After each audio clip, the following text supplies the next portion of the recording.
চার ভাই মাকে পালা করে রাখে, এক একজনের বাড়ি 3 মাস করে। বাবার মৃত্যুর পর এমনই চুক্তি করে নিয়েছে তারা। 4 ছেলের 4টি বাড়ি থাকা সত্ত্বেও স্বামীর মৃত্যুর পর সুরবালা দেবী পাকাপাকি গৃহহীন হয়েছে। এই বয়সে বারবার বিছানাপত্র, পরিচিত ঘর পাল্টালে কেমন যেন অস্বস্তি হয়। নিজের পেটের ছেলেকেও অচেনা অচেনা লাগে। ছোট ছেলে বাদল পলতা বাদামতলায় একটি রাষ্ট্রায়ত্ত ব্যাংকে চাকরি করে। দোতলা বাড়ি করেছে রাইফেল রেঞ্জ রোডে। এক ছেলে নিয়ে তার সুখের সংসার। মাসের 1 তারিখে সুরবালা দেবী এসে উঠলেন রাইফেল রেঞ্জ রোডের দোতলা সুরম্য বাড়িটিতে। এই প্রথম এলেন তিনি এ বাড়িতে। গতকালই সেজ ছেলের বাড়িতে থাকার মেয়াদ শেষ হয়েছে। তারা ট্রেনে তুলে বলে দিয়েছে ইছাপুর স্টেশনে নামতে, তারপর ঠিকানা ধরে যেতে। সুরবালা দেবী ফোন করেই এসেছিলেন। ট্রেনে উঠেই রিং করেছিলেন।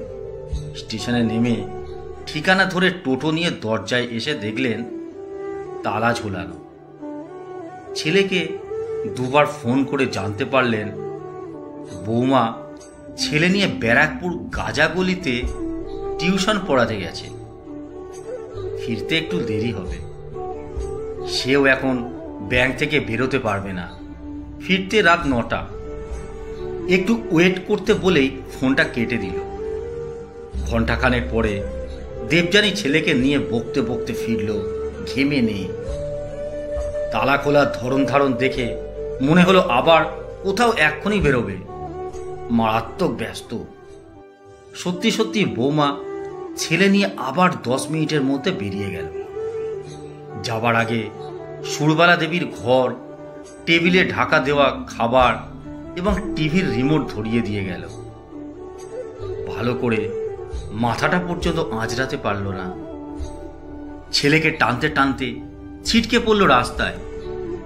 যেন আর 1 মিনিট দেরি হলেই পৃথিবী উল্টো দিকে ঘোরা শুরু করবে, সূর্য নিভে যাবে।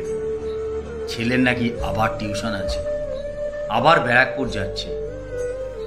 মা ছেলে বেরিয়ে গেলে সুরবালা দেবী ফাঁকা বাড়িটা ঘুরে দেখলেন। চারিদিক এলোমেলো, লণ্ডভণ্ড। স্টেশনে যেন যাযাবরদের সংসার, যেখানে সেখানে পলিথিনের প্যাকেট ঝোলানো। রান্নাঘরের মশলাগুলো কৌটোতে ভরার সময় পর্যন্ত পায়নি, সব কটা পাউচ খোলা। বেসিনের ওপর হলুদ গুঁড়ো জলে গুলে একাকার হয়ে আছে। সুরবালা দেবী ঘন্টা 2 চেষ্টা করে সমস্ত বাড়িটা ভালো করে ঝাড় দিয়ে ধুয়ে মুছে গুছিয়ে পরিপাটি করলেন। কতদিনের না গোছানো বিছানা সুন্দর করে ঝেড়ে টান টান করে পাতলেন। রান্নাঘরটা সাজিয়ে দিলেন দেখার মতো করে। ঘন্টা 2 পর দেবযানী ছেলেকে নিয়ে আবার এলো। ডাইনিংটা ভালো করে চোখ বুলিয়ে সোফাতেই চিত হয়ে শুয়ে একটা দীর্ঘশ্বাস নিয়ে চোখ বুঝল। এ সময় সুরবালা দেবী 1 গ্লাস ঠান্ডা জল আর গামছা এনে বৌমার হাতে দিলেন। আদর করে বললেন, তোর তো মরার সময় নেই দেখছি, চুলের কি হাল করেছিস? চোখ মুখ ধুয়ে আয়, চুল বেঁধে দেব। দেবযানীর সত্যি 1 গ্লাস জল খুব দরকার ছিল। এ বাড়িতে এমন কেউ নেই যে 1 গ্লাস জল এগিয়ে ধরবে। সত্যি আজ চুল বাঁধার সময় পায়নি সে। কোনো মতে একটা ক্লিপ গুঁজে বেরিয়ে গেছিল। শাশুড়ি যে আসবে এটা তার জানাই ছিল। এ প্রস্তাবটাও তার ছিল। শাশুড়িকে 3 মাস সহ্য করতে হবে এটাও সে মন থেকে মেনে নিয়েছিল। শাশুড়ি হাতের কাছে জল নিয়ে দাঁড়িয়ে আছে দেখে সে রাগল না, বরং জল খেয়ে খুব তৃপ্তি পেল। সারাদিনের গুমোট গরমের পর যেন হঠাৎ করে 1 পশলা বৃষ্টি ধুলোমাখা গাছে পাতাগুলো ধুয়ে দিয়ে গেল। সে উঠে গিয়ে বাথরুম থেকে ফ্রেশ হয়ে আসতেই শাশুড়িকে দেখল চিরুনি হাতে বসে আছে। সে কোনো কথা না বলে শাশুড়ির পাশে গিয়ে বসল।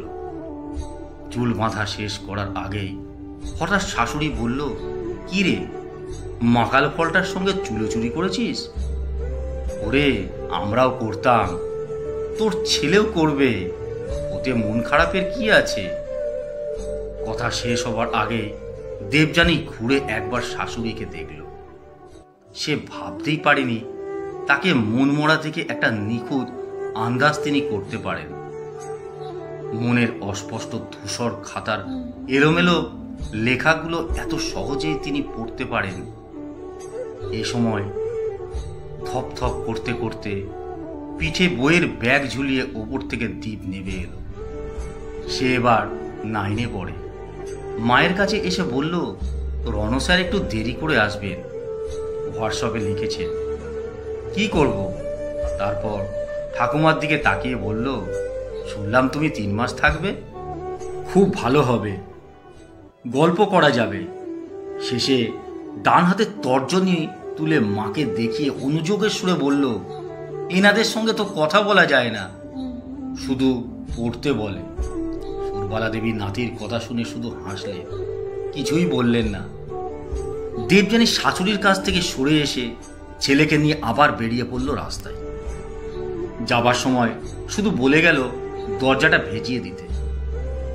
সুরবালা দেবী অত্যন্ত অবাক হয়ে ভাবলেন, দীপ রেস্ট নেয় কখন, বাড়িতে পড়ে কখন, খেলে কখন, বন্ধুদের সঙ্গে গল্প করে কখন, সারাদিন শুধু টিউশনি। আবার ভাবলেন, বেচারি দেবযানী ছেলের সঙ্গে চরকি পাক খাচ্ছে, স্বামীর জন্য দুমুঠো ভালো করে রান্না করবে সে সময় নেই, বাড়ি ঘর গুছিয়ে সুন্দর করে সংসার করবে সে সময় নেই, বাদলের সঙ্গে বসে দুদণ্ড আলাপ করবে সে সময় নেই। এক অদ্ভুত মোহে ছেলেকে নিয়ে ছুটে চলেছে অজানা উচ্ছ্বাসায়। এর ঠিক 15 দিন পরে শপিং করে দুপুরের আগে বাড়ি ফিরে দেবযানী দেখল সদর দরজায় তালা। সঙ্গের চাবি দিয়ে দরজা খুলে ভেতরে ঢুকে দীপ এবং শাশুড়িকে না দেখে উদ্বিগ্ন হয়ে স্বামীকে ফোন করল। সব শুনে বাদল যেন উঠতে উঠতে বাড়ি ফিরল। ব্যাংকে বসেই মাকে 2 বার ফোন করে দেখছে, সুইচ অফ। এর মধ্যে অন্তত ঘন্টা 3 কেটে গেছে। বাদল যখন থানায় ফোন করবে বলে মনস্থির করছে, ঠিক তখনই মায়ের ফোনটা এলো। ফোনের ওপার থেকে নিরুদ্বিগ্ন কণ্ঠে সুরবালা দেবী বললেন, চিন্তা করিস না, দীপ আমার সঙ্গেই আছে। আমরা ব্যারাকপুরে রিভার সাইড রোড দিয়ে হাঁটছি, রণ স্যারের কাছে পড়িয়ে ফিরব, বৌমাকে বলে দে। ঠিক আছে, তোকে বলতে হবে না, দেবযানীকে ফোনটা দে। দেবযানী ফোন হাতে নিয়ে হ্যালো বলার সঙ্গে সঙ্গে ওপার থেকে ভেসে এলো শাশুড়ির হাসি মেশানো কণ্ঠস্বর। তোর ওপর আমার কিন্তু অনেক রাগ আছে দেবযানী। আজ প্রায় 15 দিন হয়ে গেল তোদের বাড়ি এসেছি, একদিনও দেখিনি বাদলের সঙ্গে বসে গল্প করছিস, হেসে ওর গায়ে গড়িয়ে পড়েছিস। ব্যাপার কি বলতো, ডিভোর্স করবি নাকি? শাশুড়ির এই হেন কথা শুনে দেবযানী খুব একটা চমকালো না, কিন্তু অবাক হলো। সে দ্রুত ওপরে উঠে এসে নিজের ঘরে বিছানায় শুয়ে বলল, দেখছেন না, ছেলের 9টা টিউশন, সকাল বিকেল রাত বিরাম নেই, কথা বলার সময় আছে আমার? আপনার ছেলেও যেন কেমন হয়ে গেছে। ওরে, 40-এর পর ছেলেটা একটু তেড়া বেঁকা হয়ে যায়। তুই তো ওর থেকে 13 বছরের ছোট, তোর মধ্যে তো একটু রোমান্স থাকবে। শোন, 3 মাস আমি আছি, রণর দায়িত্ব আমার, আমি ওকে পড়াতে নিয়ে যাব। অন্তত 3টে মাস ভালো করে সংসারটা কর। রাখছি, চিন্তা করিস না, সময় মতো ফিরবো, বলেই সুরবালা ফোনটা কেটে দিলে। দেবযানী অনেকক্ষণ চুপ করে শুয়ে রইল নরম বিছানায়। কেন জানি না তার চোখের পাতা দুটো ভিজে এলো একা একা। শাশুড়ি আসবে জেনে সে কদিন বেশ আতঙ্কেই ছিল। ছেলের পড়াশোনা লাঠে উঠে যায়, ওনাকে নিয়ে সংসারে না অশান্তির আগুন জ্বলে ওঠে। সে উঠে গিয়ে বেসিনে ভালো করে চৌমুখ ধুয়ে নিজেকে আয়নায় একবার দেখল, তারপর ফোন হাতে ধীরে ধীরে নিচে নেমে এলো। বাদলের পাশে বসে তাকে একটা ছোট্ট ধাক্কা দিয়ে হেসে বলল, আমি ধাক্কা দিইনি, তোমার মায়ের নির্দেশ। লেখা সংগৃহীত।